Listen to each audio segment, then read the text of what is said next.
Okay, we are gonna replace the starter on our 2004 KFX 80 Kawasaki.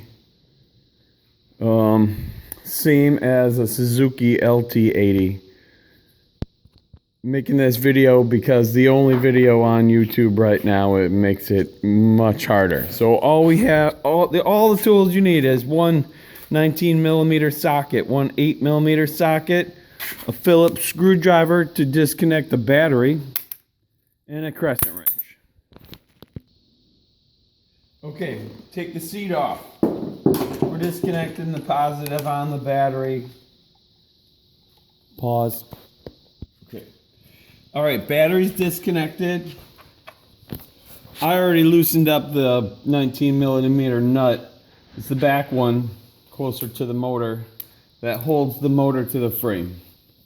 Okay, now I'm going to take out these two 8mm bolts that actually hold in the starter. You can get to them right here real easily. You don't really have to take anything extra off.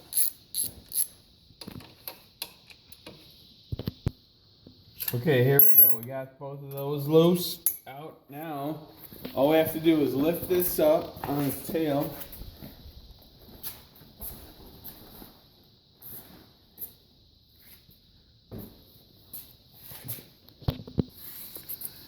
Okay, so this 19mm long bolt here, it's the back one closer to the motor. You just have to slide that out.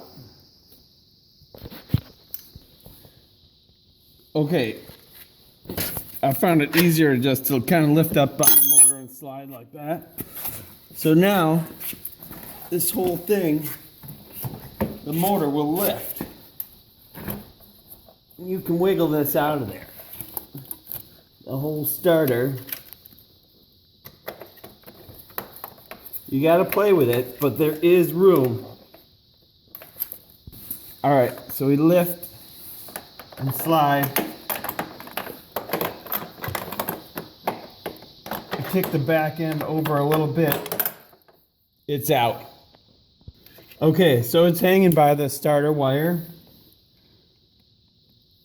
which is a Phillips screwdriver, or a Phillips screw. And I disconnected the battery.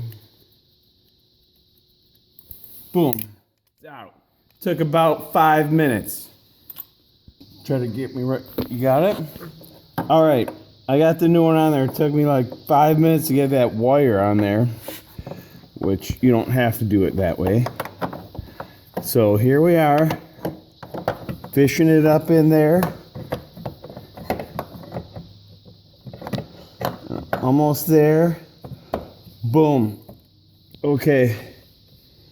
So the real trick is just taking this bolt out, pulling the motor sideways for clearance, and you're basically home free.